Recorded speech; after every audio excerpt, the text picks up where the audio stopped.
मैत्रेय ऋषि ने विदुर जी को भगवान के अवतारों की कथा सुनाई।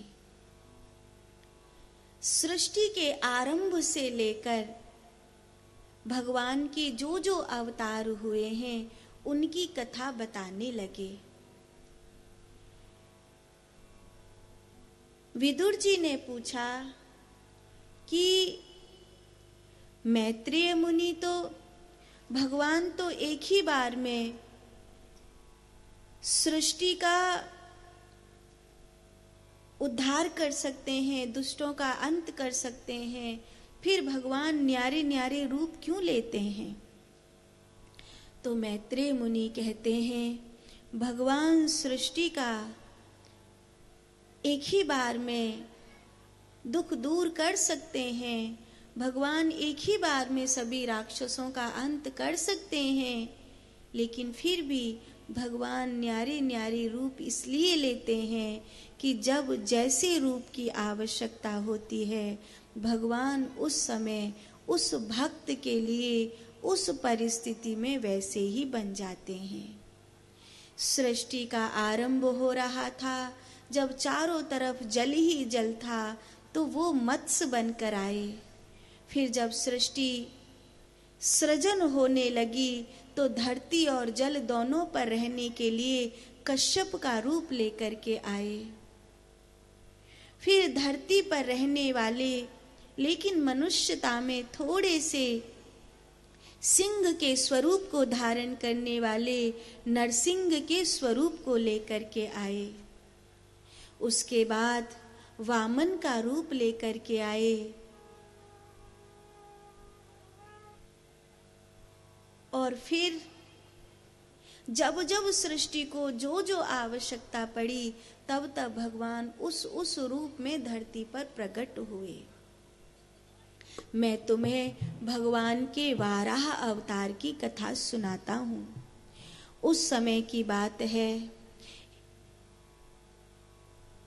एतौ तौ पार्षदौ मह्यं जयो विजयो एव च कृदर्थी कृतमाम युद्धा ब्रह्यकाता मतिक्रमम। भगवान के दो पार्षद थे, जय और विजय। सनत कुमार जब भगवान का दर्शन करने के लिए आए तो जय और विजय ने इनको रोक दिया। भगवान सबके हैं, संत सबके हैं, इसीलिए भगवान के दरबार में आने से आप किसी को भी नहीं रोक सकते, रोकना भी नहीं चाहिए। कोई भी भगवान के दरबार में आए, कोई भी, उसको भगवान के दरबार में आने देना चाहिए। ऐसा नहीं कहना चाहिए कि तेरी ये जाति है तू नहीं आ सकता, तू ये है तू नहीं आ सकता, ऐसे नहीं करना चाहिए। क्योंकि भगवान सबके हैं, सबके हैं, इसीलिए कोई किसी जाति का हो, कोई किसी धर्म का हो,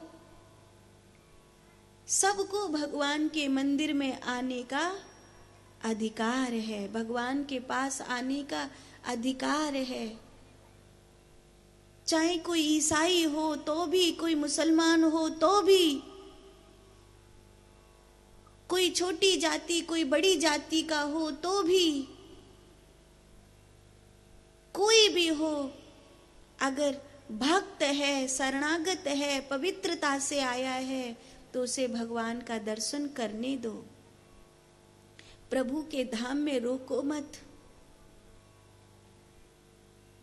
भगवान बुद्ध ने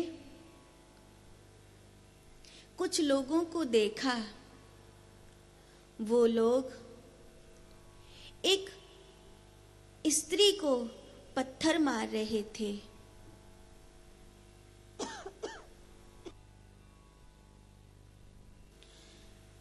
और वो स्त्री बुद्ध जी से हाथ जोड़कर कहने लगी, मुझे बचा लो। लोगों ने कहा कि ये पापन है, आप भी इसे पत्थर मारो। तो बुद्ध जी ने कहा, जरूर मारूंगा, बस केवल एक बात बता दो कि पत्थर कौन मार सकता है? जिसने कभी जीवन में पाप न किया हो। हम सब थोड़े थोड़े पापी हैं, हम सब थोड़े थोड़े पापी हैं। हम सब से जीवन में बहुत सारी गलतियां हुई हैं। सांप सीढ़ी का खेल होता है ना, सांप सीढ़ी के खेल में नंबर की गोटी चढ़ते चढ़ते चढ़ते चढ़ते वो 98 पे पहुंच जाता है। अब 98 से उसे 100 पे जाना है, लेकिन 99 पे सांप बैठा है, और जैसे ही एक नंबर आया तो सांप खा जाता है, सीधा नीचे उतर के वापस एक नंबर पे आ जाता है। 99 से सीधा उतर कर नीचे आ जाता है। क्यों? कोई 10 बरस तपस्या करे, कोई 5 बरस तपस्या करे, फिर भूल हो गई, फिर गलती हो गई, फिर वापस नीचे आ गया। पर इसका मतलब ये नहीं है कि हार माना। फिर हिम्मत करो, फिर आगे बढ़ो, फिर हिम्मत करो, फिर आगे बढ़ो। कबहू तो दीन दयाल की भनक पड़ेगी कान, कभी तो भगवान के कानों में हमारी प्रार्थना की आवाज जाएगी कि नहीं जाएगी? तो कबहू तो दीन दयाल के भनक पड़ेगी कान, कभी तो उसके कानों में खबर पहुंचेगी हमारी कि हम पुकार रहे हैं, हम भी हैं। सुखदेव भगवान कहते हैं, परीक्षित, जय और विजय ने सनत कुमारों को भगवान का दर्शन नहीं करने दिया, इसीलिए जय और विजय को अगले जन्म में राक्षस होना पड़ा। जैसे कर्म करोगे वैसे फल भोगोगे। हर एक कर्म का फल तुमको भोगना ही भोगना है, इसीलिए ऐसे कर्म करते ही क्यों हो जिसका दंड तुमको भारी पड़ जाएगा। तो जय और विजय राक्षस हुए, तो हिरणाक्ष और हिरण्यकश्यपु के रूप में इनका जन्म हुआ। कश्यप मुनि ने कहा था, ऐसा घोर तमा बेला घोरा नाम घोर दर्शिना चरंति यस्य भूतानि भूतेशानु चराम्य हम। इस समय ये संध्या काल का समय है, ये घर में दिया जलाने का, भगवान के आगे दिया जलाने का समय है, ये तुलसी जी के आगे दिया जलाने का समय है, ये 4 नाम भगवान के लेने का समय है, ये भोगों का समय नहीं है। मेरी मैयाओं, मेरी बहनों, मेरे भैयाओं, आप सबसे कहूं,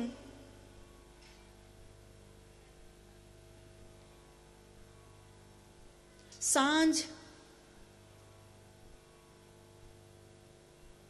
सूर्य जब छुपने लगता है तब तुलसी जी के आगे एक दिया जरूर जलाओ।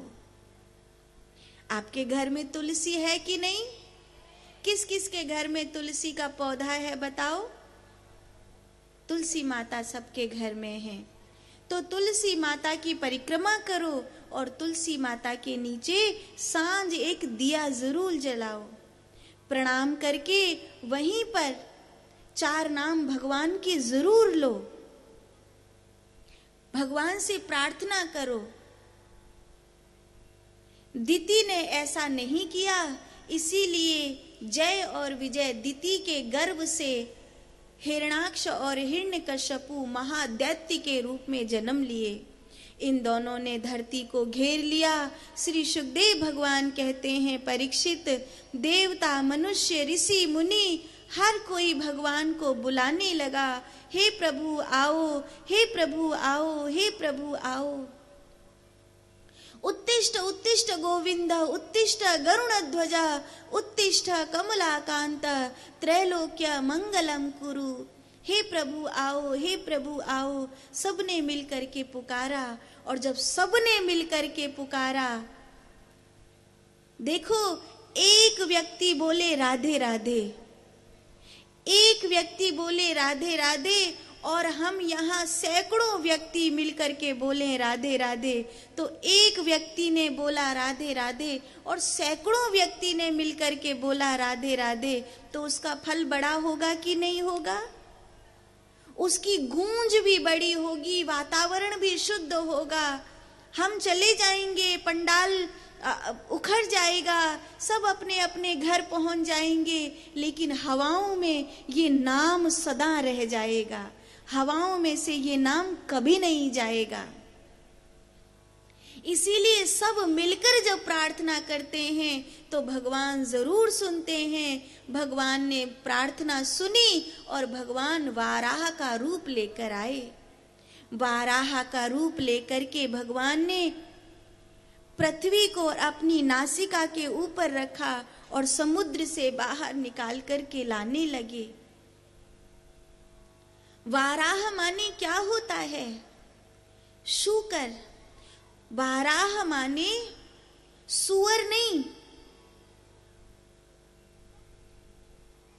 जो गंदी नाली में डोलता है वो सुअर नहीं।